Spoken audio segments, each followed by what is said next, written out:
خوش آمدید۔ آج ہم ایک ایسی کتاب کے کچھ حصوں پر گہری نظر ڈال رہے ہیں جس نے آپ کہہ سکتے ہیں پاکستان میں تاریخ پڑھانے کے طریقوں پر کافی سنجیدہ سوالات کھڑے کیے ہیں۔ جی ہاں، یہ کتاب ہے کے عزیز کی the murder of history, a critique of history textbooks used in Pakistan. ہمارے پاس آج اس کا پیش لفظ اور پہلا باب ہے جس کا عنوان ہے دا پرسکرائبڈ متھس، یعنی تجویز کردہ فرضی داستانیں۔ جی بالکل، تجویز کردہ فرضی داستانیں۔ اور یہ کتاب، جیسا آپ نے کہا، پاکستان کے اسکولوں اور کالجوں میں جو تاریخ اور مطالعہ پاکستان کی کتابیں پڑھائی جاتی ہیں نا، ان کا ایک بہت گہرا تنقیدی جائزہ پیش کرتی ہے۔ اچھا۔ اور عزیز کا جو بنیادی نقطہ ہے، جو وہ کتاب کے شروع سے ہی بالکل واضح کر دیتے ہیں، وہ یہ ہے کہ ان نصابی کتب میں جو خامیاں ہیں، جو غلطیاں ہیں، وہ محض اتفاقی نہیں ہیں۔ ایسا نہیں کہ بس ہو گئیں۔ وہ دلیل دیتے ہیں کہ یہ سنگین قسم کی واقعاتی غلطیاں ہیں، حقائق کو جان بوجھ کر توڑا مروڑا گیا ہے، اہم معلومات کو دانستہ طور پر نظر انداز کیا گیا ہے اور ایک خاص نظریاتی سانچے میں تاریخ کو ڈھالنے کی کوشش کی گئی ہے۔ یعنی ایک ایجنڈے کے تحت۔ بالکل۔ وہ اسے صرف غلط تاریخ نہیں کہتے، وہ اسے تاریخ کا قتل قرار دیتے ہیں۔ مطلب حقائق پر مبنی جو تحقیق ہوتی ہے نا، اس کی جگہ ایک سرکاری طور پر منظور شدہ بیانیہ مسلط کر دیا گیا ہے۔ تاریخ کا قتل، یہ تو بہت سخت الفاظ ہیں۔ تو آج کی ہماری اس گفتگو کا مقصد یہی ہے کہ ہم عزیز کے پیش کردہ شواہد کی روشنی میں دیکھیں کہ یہ جو تجویز کردہ فرضی داستانیں ہیں، ان کی نوعیت کیا ہے، یہ کیسے بنائی جاتی ہیں، اور ان کے اثرات کیا ہو سکتے ہیں، خاص طور پر نوجوان ذہنوں پر۔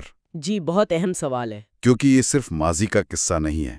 یہ سمجھنا کہ تاریخ کیسے لکھی جاتی ہے، کیسے پڑھائی جاتی ہے، یہ ہمارے حال اور ہمارے مستقبل دونوں پر اثر ڈالتا ہے۔ یقیناً۔ چلیں ذرا تفصیل میں اترتے ہیں، پیش لفظ سے شروع کرتے ہیں۔ عزیز بتاتے ہیں کہ یہ کتاب وجود میں کیسے آئی، اس کی کیا کہانی ہے۔ ہاں، یہ کافی دلچسپ ہے۔ وہ بتاتے ہیں کہ پہلے انہوں نے ایک چھوٹی کتاب لکھی تھی دا پاکستانی ہسٹوریم کے نام سے، لیکن وہ کسی وجہ سے شائع نہ ہو سکی۔ اچھا۔ پھر انہوں نے ایک اخبار تھا دی فرنٹیئر پوسٹ، اس میں قومی نصاب پر مضامین کا ایک سلسلہ شروع کیا۔ اب ہوا یہ کہ ان مضامین پر جو عوامی رد عمل آیا نا، وہ حیران کن تھا۔ لوگ خط لکھ رہے ہیں، فون کر رہے ہیں، ملنے آ رہے ہیں۔ اوہ واو!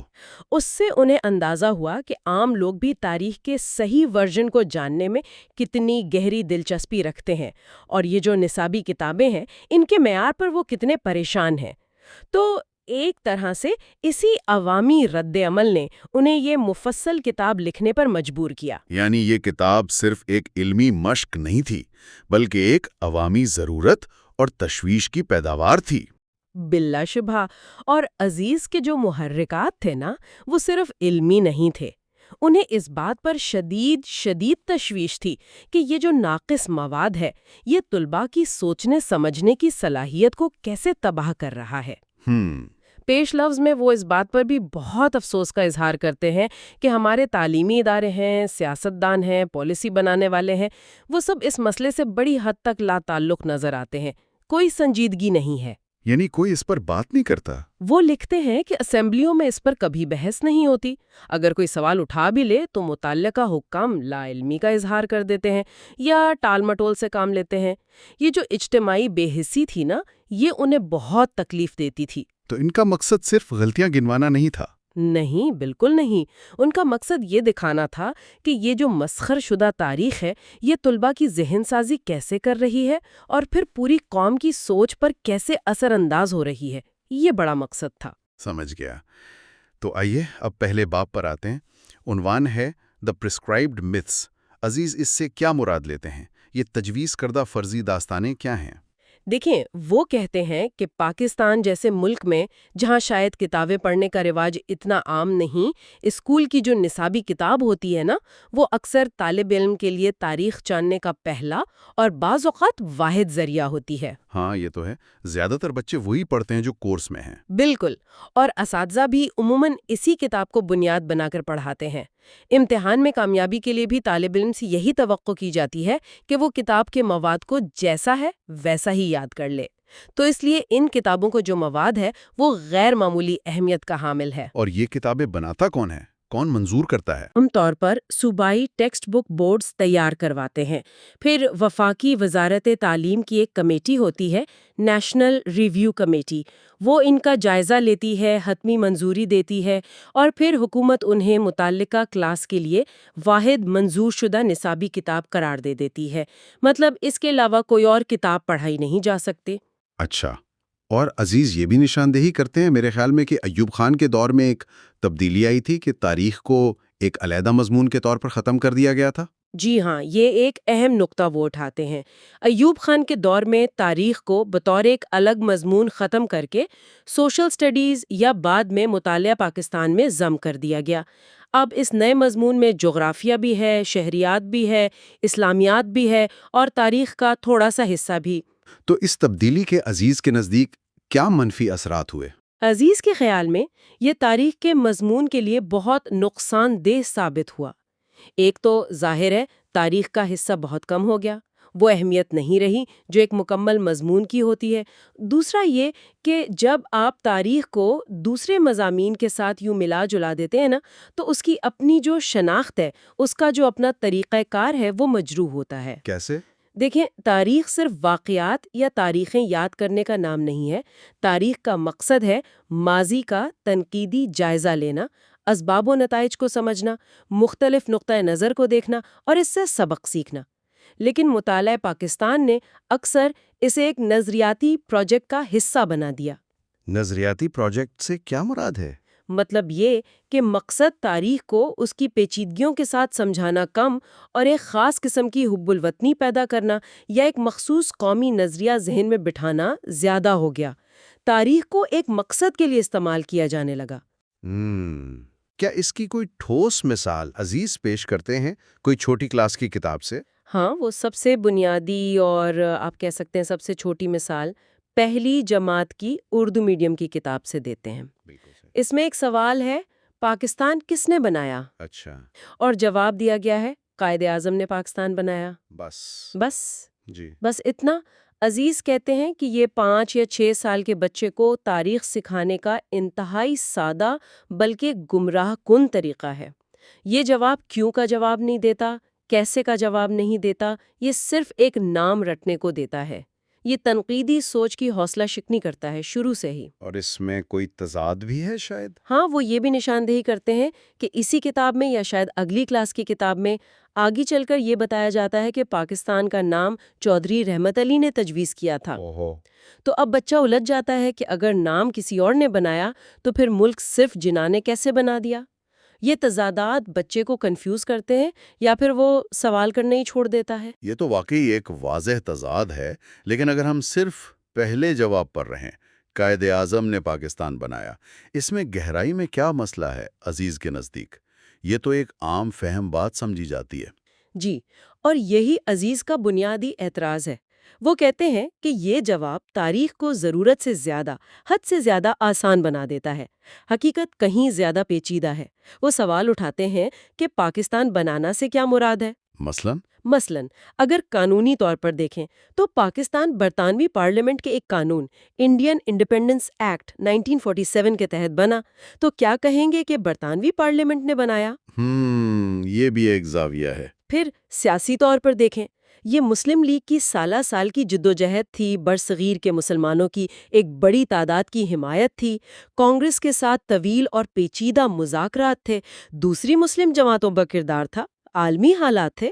کیا ان سب کو نظر انداز کر دیں؟ نہیں، بالکل نہیں۔ پھر ایک اخلاقی یا نظریاتی پہلو بھی ہے۔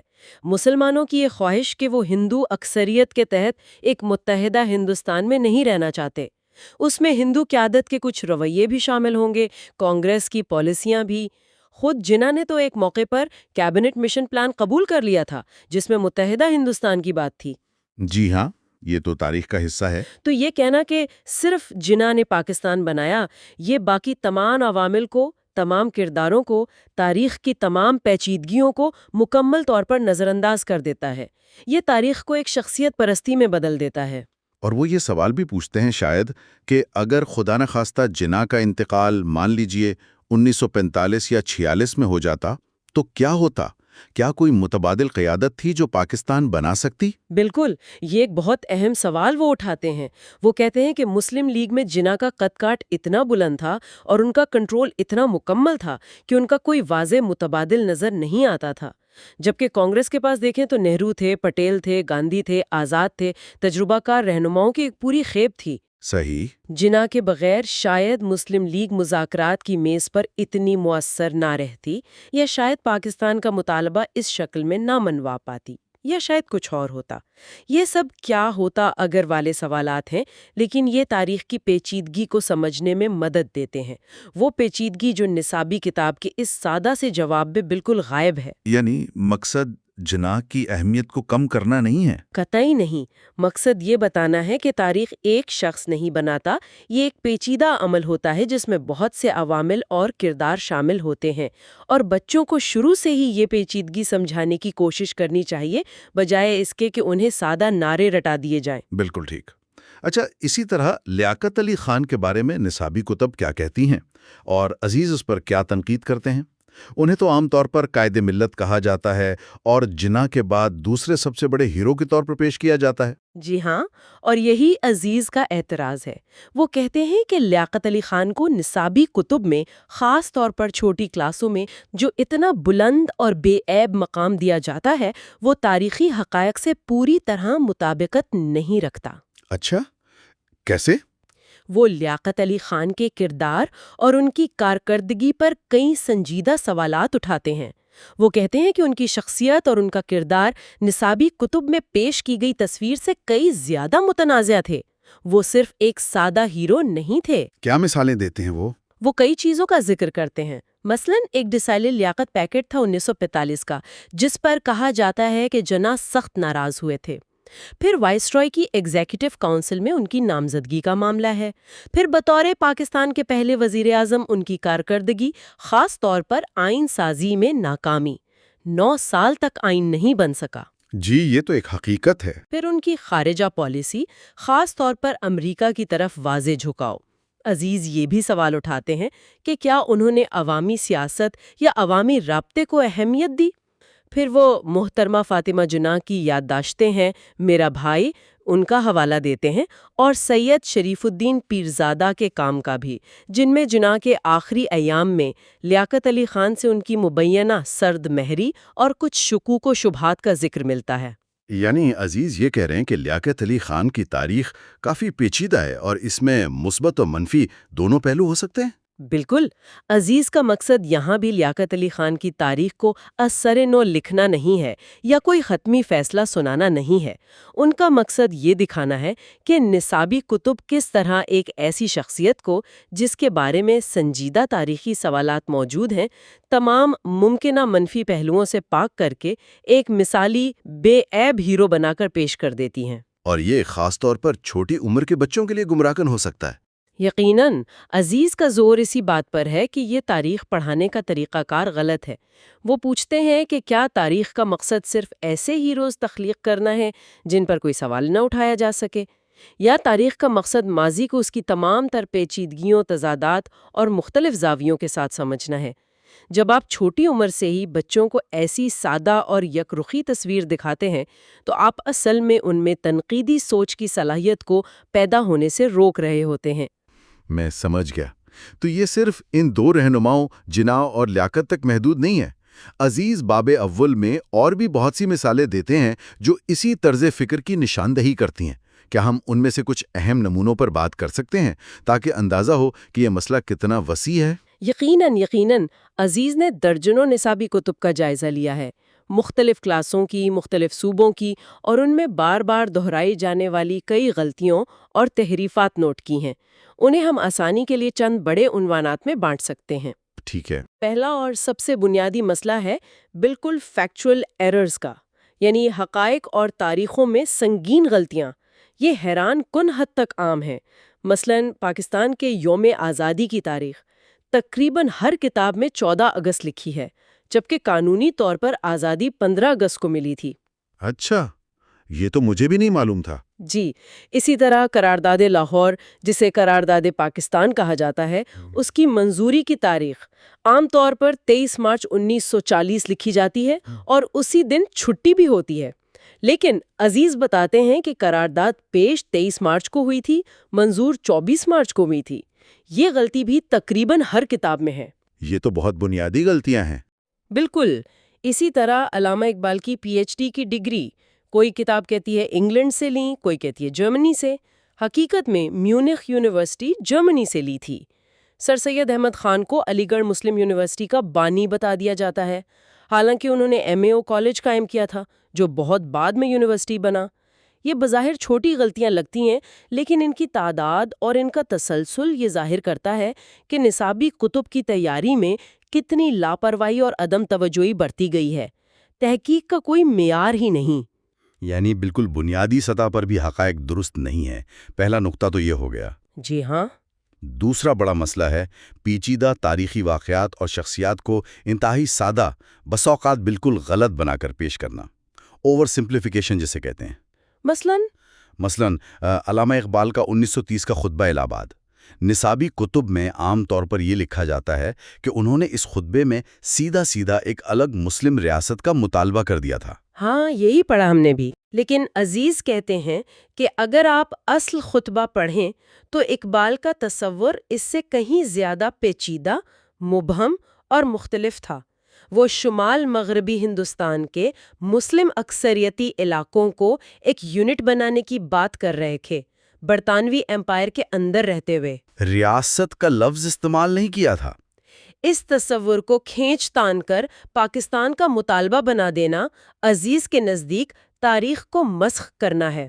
وہ کہتے ہیں کہ اس کی تفصیل وہ اگلے باب میں دیں گے، لیکن یہاں وہ صرف مثال دے رہے ہیں کہ کیسے ایک پیچیدہ خیال کو نصابی ضرورت کے تحت بالکل سادہ بنا دیا گیا۔ اچھا، اور کوئی مثال اس اوور سمپلیفیکیشن کی؟ ایک اور بڑی مثال ہے 1857 کی بغاوت کی۔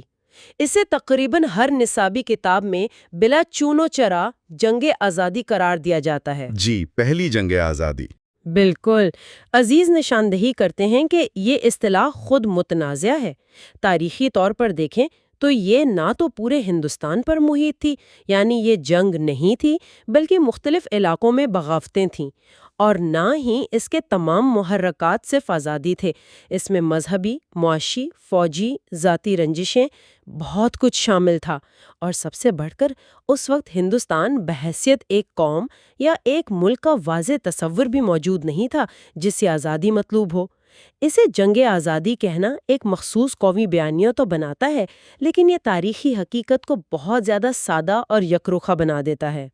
یعنی یہ تاریخ کو ایک خاص رنگ دینے کی کوشش ہے؟ جی ہاں، اور یہ ہمیں تیسرے بڑے مسئلے کی طرف لاتا ہے، جو ہے تعصبات اور یک طرفہ تصویر کشی۔ یہ کیسے نظر آتا ہے؟ یہ خاص طور پر ہندو مسلم تعلقات کے بیان میں نظر آتا ہے۔ اکثر کتابوں میں یہ تاثر دیا جاتا ہے کہ مسلمان تو شروع سے ہی بڑے روادار اور اچھے تھے، اور ہندو بڑے متعصب اور چالاک تھے جنہوں نے مسلمانوں کے خلاف سازشیں کی، جس کی وجہ سے آخرکار مسلمانوں کو مجبوراً علیحدگی کا مطالبہ کرنا پڑا۔ اچھا؟ عزیز کہتے ہیں کہ یہ تصویر تاریخی طور پر بالکل غلط اور شدید متعصبانہ ہے۔ ہندو مسلم تعلقات کی تاریخ بہت پیچیدہ ہے، اس میں تعاون کے ادوار بھی ہیں اور تصادم کے بھی۔ دونوں طرف اچھے برے لوگ تھے، دونوں طرف تنگ نظری بھی تھی اور وسیع النظری بھی۔ سارا الزام ہندوؤں پر ڈال دینا اور مسلمانوں کو بالکل معصوم بنا کر پیش کرنا، یہ تاریخ نہیں، یہ پروپیگنڈا ہے۔ اور کانگریس کے بارے میں بھی کچھ ایسا ہی ہے؟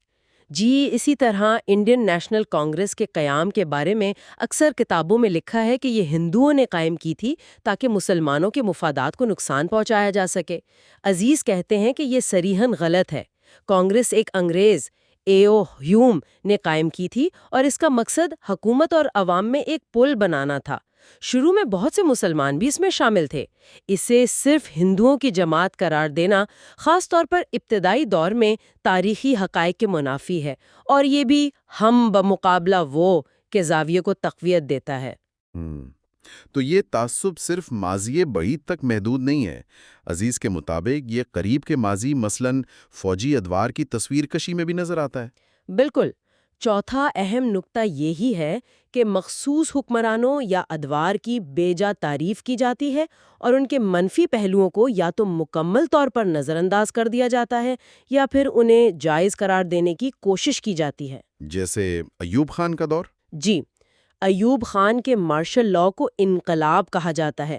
ان کے دور کو صنعتی ترقی کا سنہرا دور بنا کر پیش کیا جاتا ہے، لیکن اس دور کی سیاسی پابندیاں، بنیادی جمہوریت کا نظام جس نے عوام کو براہ راست ووٹ کا حق سے محروم کیا، وسائل کی غیر منصفانہ تقسیم، خاص طور پر مشرقی اور مغربی پاکستان کے درمیان بڑھتی ہوئی خلیج، اور پھر 1965 کی جنگ جس کے نتائج پاکستان کے لیے کچھ زیادہ اچھے نہیں تھے، ان سب کا ذکر یا تو سرے سے غائب ہوتا ہے یا بہت ہلکے پھلکے انداز میں کیا جاتا ہے۔ اور جنرل ضیاء الحق کے دور کے بارے میں؟ اسی طرح جنرل ضیاء الحق کے دور کا معاملہ ہے۔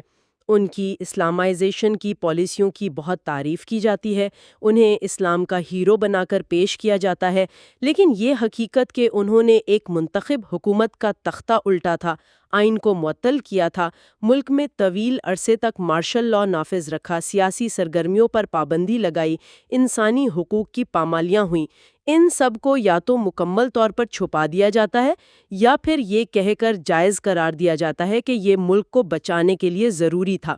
عزیز کے مطابق ان دونوں ادوار کی تاریخ جو نصابی کتب میں ملتی ہے، اس پر اس وقت کی حکومت کے سرکاری نقطہ نظر کی گہری چھاپ نظر آتی ہے۔ اور شاید سب سے حساس مثال جس کا ذکر آپ نے شروع میں بھی کیا، وہ 1971 کے سقوط ڈھاکہ کی ہے۔ اس کے بارے میں نصابی کتب کیا کہتی ہیں؟ یقیناً پانچواں اور انتہائی اہم نقطہ جو عزیز بار بار اٹھاتے ہیں وہ یہی ہے، قومی تاریخ کے جو تکلیف دہ، شرمناک یا متنازع پہلو ہیں ان سے نمٹنے کا نصابی طریقہ کیا ہے۔ 1971 کا واقعہ یعنی مشرقی پاکستان کا بنگلہ دیش بن جانا پاکستان کی تاریخ کا سب سے بڑا سانیہ ہے۔ بلا شبہ نصابی کتب میں اس کی ذمہ داری تقریباً مکمل طور پر بھارت اور ہندو اساتذہ کی سازشوں یا شیخ مجیب الرحمان کی غداری پر ڈال دی جاتی ہے۔ یہ تاثر دیا جاتا ہے کہ یہ سب بیرونی سازش تھی۔ اور اندرونی عوامل؟ اندرونی عوامل کو یکسر نظر انداز کر دیا جاتا ہے۔ مثلاً مشرقی پاکستان کے عوام کی دہائیوں پر محیط معاشی اور سیاسی شکایات، ان کے ساتھ ہونے والی ناانصافیاں، مغربی پاکستان کے حکمران طبقے کا رویہ، زبان کا مسئلہ، اور پھر سب سے بڑھ کر مارچ 1971 کے بعد ہونے والا فوجی ایکشن جس نے حالات کو مزید خراب کیا، ان سب کا ذکر نہیں ملتا۔ عزیز اسے تاریخ کی سنگین ترین تحریفات میں شمار کرتے ہیں کیونکہ یہ ہمیں اپنی غلطیوں سے سیکھنے کا موقع ہی نہیں دیتا۔ یہ تو واقعی بہت سنجیدہ بات ہے۔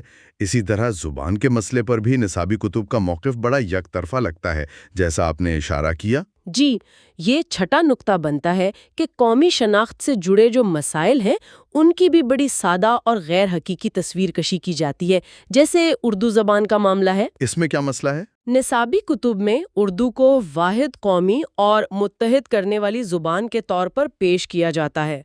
یہ حقیقت کہ پاکستان ایک کثیر اللسانی ملک ہے جہاں پنجابی، سندھی، پشتو، بلوچی، سرائیکی اور بہت سی زبانیں بولی جاتی ہیں، اس کو اہمیت نہیں دی جاتی، اور خاص طور پر یہ حقیقت نظر انداز کر دی جاتی ہے کہ زبان کا مسئلہ یعنی اردو کو قومی زبان بنانے پر اصرار مشرقی پاکستان کی علیحدگی کی ایک بہت اہم وجہ بنا تھا۔ یعنی بنگالی زبان کی تحریک کو اہمیت نہیں دی جاتی؟ بالکل نہیں، بلکہ کئی کتابوں میں تو یہ دعویٰ بھی کیا گیا ہے کہ اردو پورے پاکستان میں بولی اور سمجھی جاتی ہے، جو کہ صریحاً غلط ہے۔ یہ بھی حقیقت سے چشم پوشی ہے۔ تو اگر ہم عزیز کی ان تمام مثالوں اور تنقید کا جو انہوں نے پہلے باب میں دی ہیں ایک خلاصہ کریں تو وہ بنیادی طور پر کیا کہہ رہے ہیں؟